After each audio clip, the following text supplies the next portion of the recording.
Antum pernah dengar nama Prabu Siliwangi? Baik.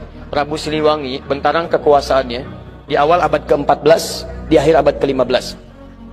Itu beliau dari Banten sampai dengan ke awal Jawa, ujung Jawa. Kuasanya luar biasa, masih Hindu. Dan pemerintahannya, Masya Allah, ketika Islam masuk, itu nggak ada pertentangan, biasa aja. Ulama sudah ada, nyaman, tenang, biasa. Yang paling hebat, ketika sedang inspeksi, datang ke Karawang, daerah Karawang, ditemukan seorang perempuan, namanya Nyai Subang Larang, sedang membaca Al-Quran. Nyai Subang Larang itu diantara muridnya Syekh Qura. Syekh Qura itu nama aslinya Syekh Hasanuddin. Ketika pulang dari Mekah, maka disebut Ummul Qura, maka disebut Syekh Qura. Bikin pesantren beliau di Karawang, sampai sekarang masih ada pesantren Syekh Qura. Baik, diantara muridnya namanya Nyai Subang Larang, baca Al-Quran. Begitu dibaca, datang ini mendengar bacaannya, melihat siapa yang baca, seketika jatuh hati. Bukan jatuh kaki, hati. Masya Allah. Begitu dilihat, langsung mengajukan lamaran. Penguasa, raja, kaya, tampan, Masya Allah. Tiba-tiba anak antum dilamar, kira-kira terima nggak? Kaya, tampan, penguasa, diterima nggak? Halo? Jangan dulu, lihat dulu, ini kan bukan muslim.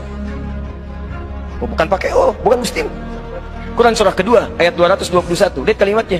Wala tankihul musyrikati hatta yu'minna wala amatun mu'minatun khairum min musyrikati walau ajabatkum. Jangan Anda menikahi perempuan-perempuan yang belum beriman. Orang Islam yang wajahnya biasa-biasa itu lebih bagus daripada menikah dengan non-muslim tapi rupawan. Pilih mana? Pilih perempuan soleha tapi parasnya biasa, atau non-muslim tapi cantiknya luar biasa. Pilih mana? Nggak ada pilihan yang ketiga, nggak usah maksa. Nggak usah maksa. Nggak ada pilihan ketiga. Quran tidak memberikan pilihan ketiga. Itu ujian iman. Selalu pasti. Saya yakin pasti pilih yang ketiga. Kalau bisa Ustaz cantik dan beriman. Masya Allah. Ya, selalu begitu. Maka ini yang paling menarik. Yang paling menarik, dulu orang berislam itu kuat benar. Begitu datang, saya ingin melamar Anda. Apa kata beliau? Lihat, kalau orang sudah terbiasa melafadzkan lafaz Allah, lisannya berkata benar, maka akan kaku mengatakan yang buruk-buruk. Lisan yang selalu bersyahadat tidak akan pernah mengucapkan kalimat yang keluar dari syahadatnya. Kaku.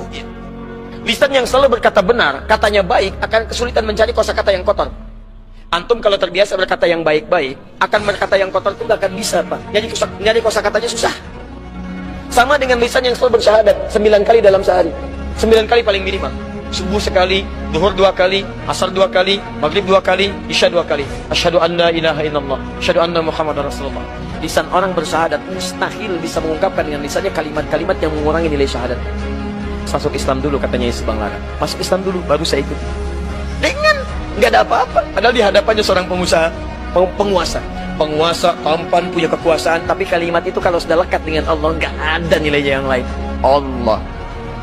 Maka apa yang dikatakan dari sini? Begitu keluar, ya, saya masuk Islam. Tidak ada yang duga. Tidak ada yang duga. Masuk Islam, menikah dengan Nyai Subang Larang. Lahirlah kemudian 3 anak utama. Anak pertamanya disebut dengan Walang Sungsang. Ya. Mungkin lahirnya agak sedikit bermasalah ya. 1423. Yang kedua, lahir Rara Santang. Lahir tahun 1426. Yang ketiga, Raja Sengara. Begitu lahir melotot ya. 1427. Raja Sengara.